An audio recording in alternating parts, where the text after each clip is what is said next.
Hello everyone, my name is Apple Guy. Welcome back to another episode of Let's Play Professor Layton and the Curious Village. In the previous video, we arrived here at the restaurant because we have been on an endless quest to try and find Claudia the cat.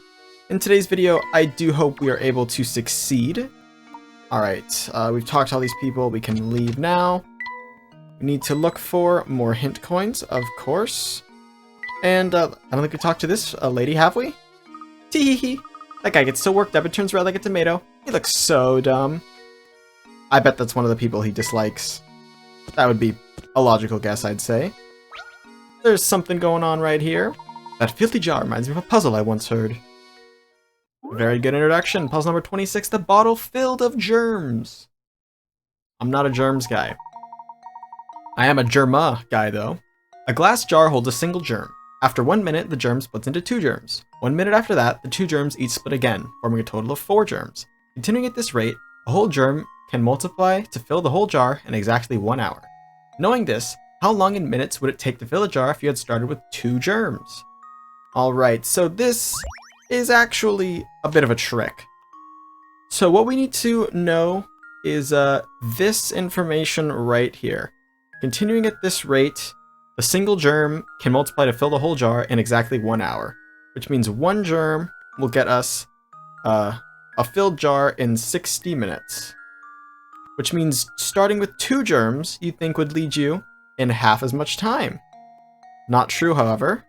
2 germs will take 59 minutes. Because we don't know anything about the rate of the second germ, we know it takes 1 germ an hour, so if we have that 1 germ, but there's another one kind of just hanging out, it'll take 59 minutes, just shy of 1 hour. That's our solution to this puzzle. A fun solution, I'd say.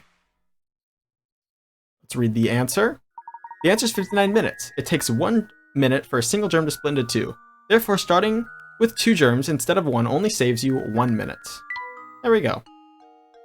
You're spot on. Excellent job. This jar is actually kind of neat. Why don't we take it with us? But my boy, it's covered in grime. What's this? Something's hidden inside the jar. I think you're right. Luke, reach a hand in and see what's inside, will you? The painting scrap. Always cool to see. Reinhold Park is open from 10 AM and closed at 5 PM. And here's Claudia. Professor, there she is. Quickly then, use the fish bones. Here, Claudia, come here, girl. Meow? Meow. We've done it, Professor. Here she comes. Excellent. Now we can head back to Reinhold Manor. Meow. Claudia is so happy that we have fed her food. The fugitive feline has been solved. Chapter complete. Having successfully caught Claudia, Professor Layton and Luke decide to head back to Reinhold Manor. Are you becoming accustomed to moving around and investigating St. Mystere? Here's some advice to keep your investigation running smoothly. Some puzzles will disappear from their location in town as the story progresses. But there's no need to worry. Most of the unsolved puzzles are sent to Granny Riddleton's shack in the village square. Visit often to track down puzzles you passed up and work toward completing every puzzle in the game. I will do just that. Something doesn't seem quite right, Professor. Professor, oh, it's simply awful. Come quickly, please. What's the matter, Matthew? If you're worried about the cat, we've brought her back safe and sound. Oh, well, Madam will be very happy to hear that. But this is no time to worry about a cat. Just hurry upstairs. Right this way, please. We'll follow Matthew. So you're the famous Professor Layton, then? The name's Chelmy. Inspector Chelmy. I'm the inspector on this case. Well, I'd hardly call it a case. If this is about Claudia, we've brought her back safe and sound. Oh, Claudia, my baby. Mama's missed you so much. Meow. What's this cat doing here? Why on earth would you bring a cat into a crime scene? Have some sense. We were out when this crime took place, and I don't know what's going on. Could you please fill us in? There's been a murder, Professor. A man was killed here. What? Who was murdered? The victim was a resident of the address, one Simon Reinhold. Simon was... Approximately 2 hours ago, I received a report that a man had collapsed at Reinhold Manor. Upon arrival at the scene, it was apparent to me that Simon was already dead. I see. And the cause of death? I'm currently conducting an investigation to look into it. I'll just let you know right now, Mr. Layton, I'm looking at you as a potential suspect as well. The rest of the details concerning the investigation are classified. Speaking of the details, who placed a call to the authorities? Are your ears clogged? Are you deaf? Didn't I just tell you those details are classified? Alright everyone, I'll be taking statements from each of you in the other room. Come in one by one. And let me make this clear. Under no circumstances is anyone allowed to leave until I've talked to everyone. Well, gosh, OG. We have a mystery on our hands now, don't we? Matthew, did you notice any strange characters around the manor at the time of the incident? Not a soul, I'm afraid. I didn't even know about Master Simon until Inspector Chelmy showed up. And where is Simon's body now? I didn't see this, but I was told the inspector carried the body out shortly after arriving. I see. Well, it looks like, for the moment, we are without a lead on this case. But you know, I found this in the room where Master Simon was discovered. A cog. What is this? I'm sorry to say, I have no idea. I thought it might be a clue, so made sure to hold on to it. Amazing. It's a cog so small one could search the room and miss it. Look, it has an engraving. Dropped cogs was added to the list of mysteries. A small cog. Now that you mention it, I know a puzzle about an object that fits the description. What? Are you joking? A puzzle at a time like this? It's a Professor Layton game called Find the Dot. Alright. If you're holding an 8-pointed shape with a red dot on it. Oh, you're holding an 8-pointed shape with a red dot on it. If you hold the shape so that the red dot is in the position shown in diagram A, then flip it over, you'll see a black dot as depicted below. Now, assume you're holding the shape as shown on the left in diagram B. Where will the black dot be once you flip the shape over? Draw a circle where you think the black dot should go. Alright. So, this is actually pretty simple. What we have here is sort of like a projection. So in order to solve this puzzle, you need to establish a relationship between the two pieces, the two components that we have here. So I'm going to draw on this one the black dot, and you can see the black dot is 1, 2 behind the red dot here. And so in this case, that is going in the counterclockwise direction, right? Yes, that would be in the counterclockwise direction. So in order to work with that, we can go backwards and see that this is where the dot... Oh, well, I got rid of it. This is where the black dot is. So when you rotate it, that means the black dot is going to be in that corner. The lower right-hand corner is the solution of that puzzle. 30 picarats. That's right. Take a look at the diagram for the answer. The black dot's position when A faces forward. The black dot's position when A faces backwards. Rotate A to make B. When B faces backwards, the black dot is in the lower right. You have to sort of do that transformation in your head. My apologies, but I'm afraid I don't know anything that would aid your investigation. Not at all. A small gear is more than enough for us to go on. But I do wonder why you're giving this to us.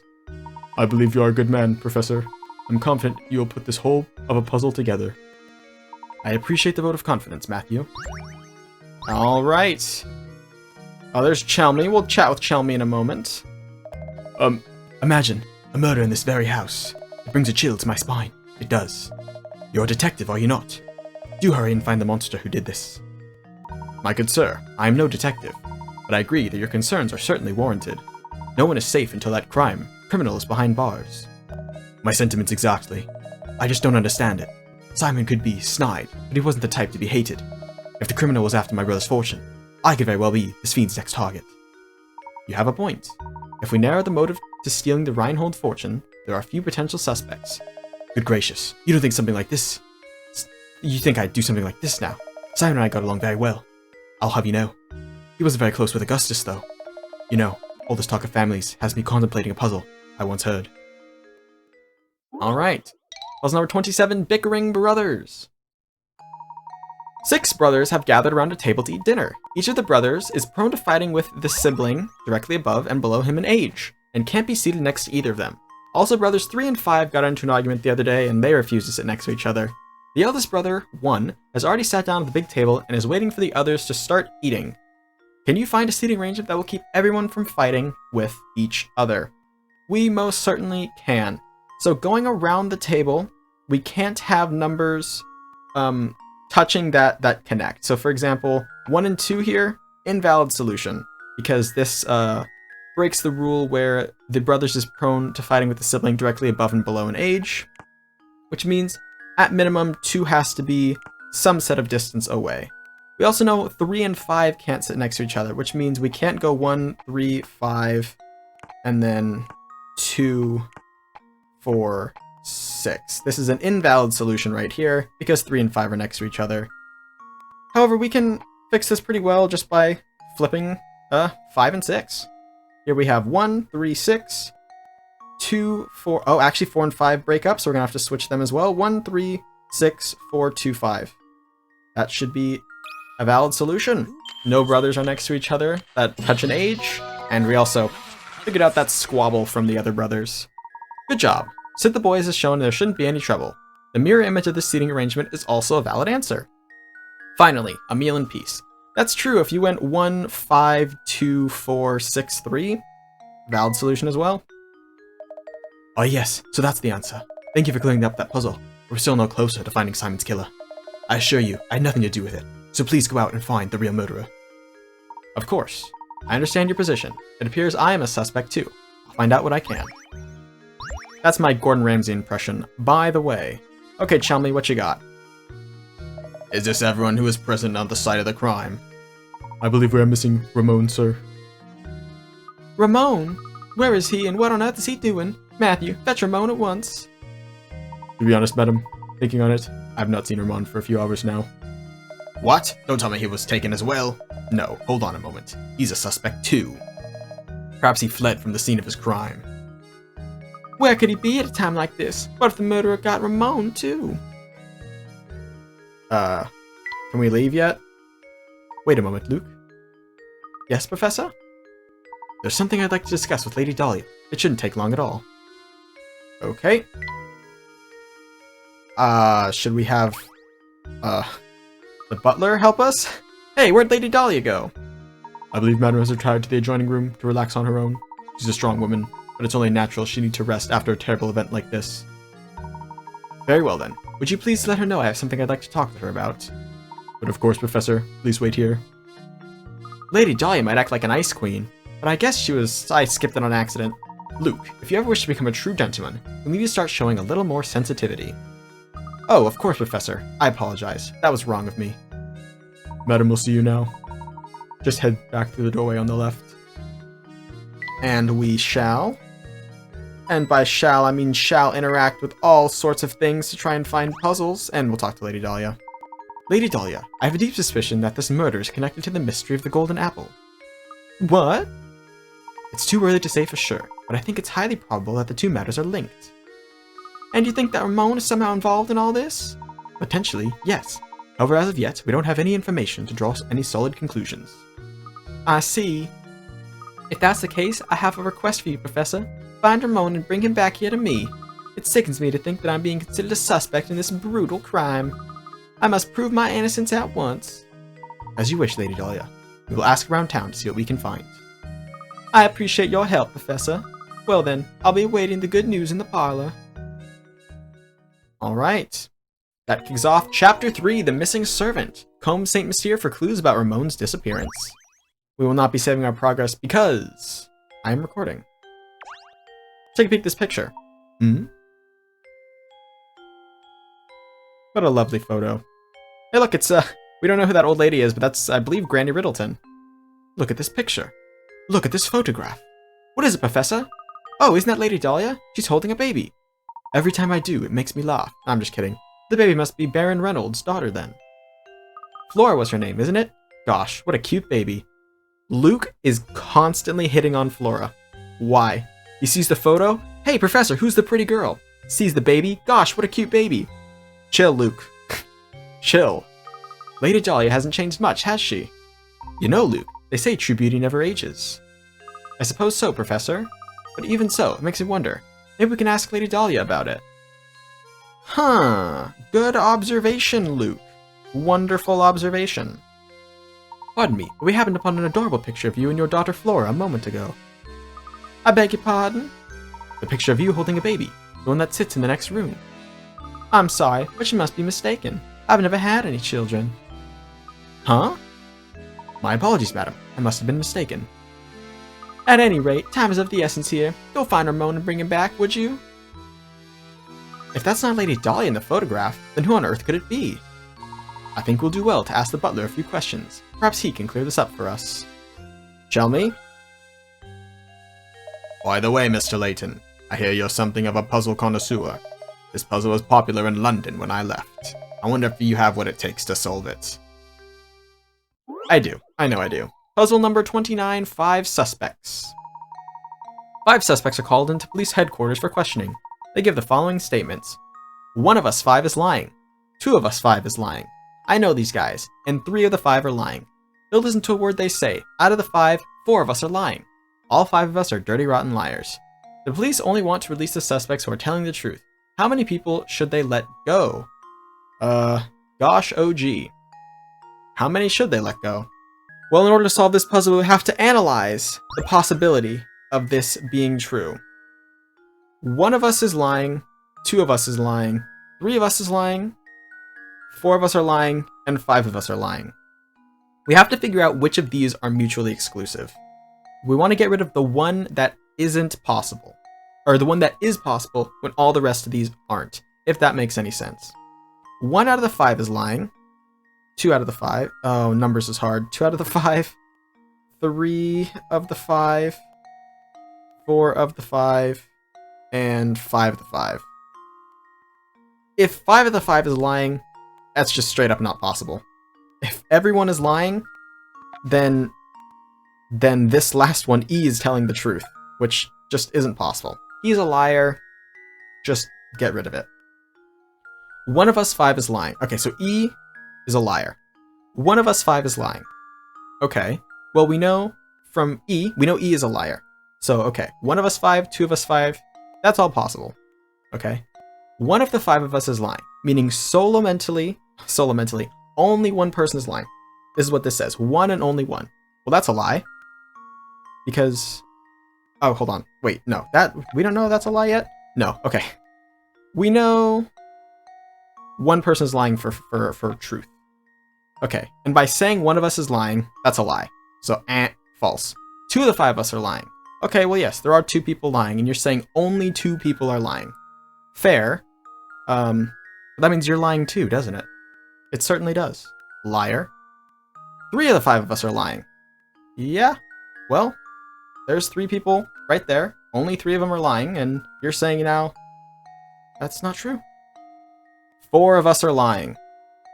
That's a true statement, which means you can only release 1 person. And that 1 person would be person D. So, if that's worth anything. Let's read the explanation in case my breakdown wasn't super clear. That's right, every suspect accused a different number of people. If anyone was telling the truth, it had to be 1 suspect, no more or less. The only condition whose statement fits that condition is D. Looks like he's free to go for now. Very true. I suppose I should have given you a tougher puzzle to solve.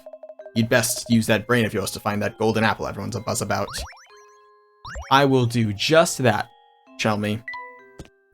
Let's talk with Austin again. Oh, sorry, Matthew. I say Austin because the guy from Homescapes is named Austin. You ever get that, like, mobile game ad where it's, you know, he's just sitting there, he's, like, in a raft, like, floating down the river, and there's, like, a shark, and he's like, ah! If you know what I'm talking about, you know what I'm talking about. Ah, Matthew, do you have a moment? Certainly, sir. How can I help you? It's about the picture of Lady Dahlia upstairs. The one of her holding a small child. Ah, yes, about that old picture.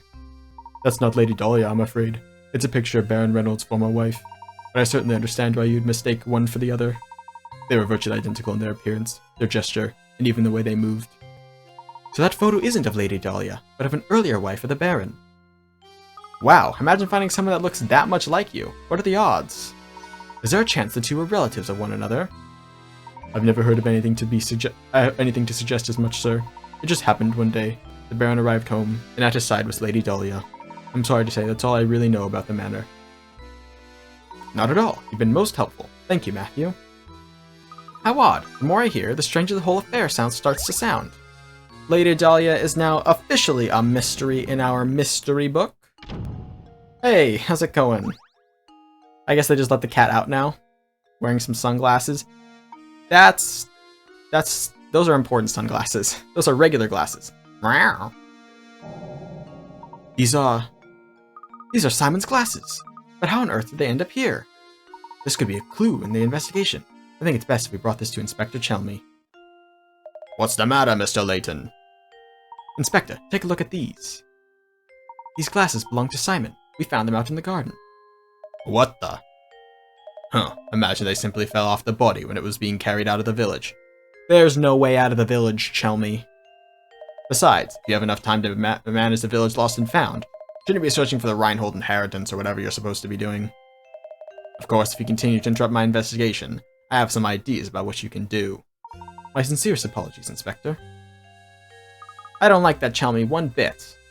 He reeks of smoke and he's so full of himself. And the way he treats you, Professor, it's just too much. Luke, my boy, pay it no mind. Right now we have other priorities. Let's go ask around town and find Ramon.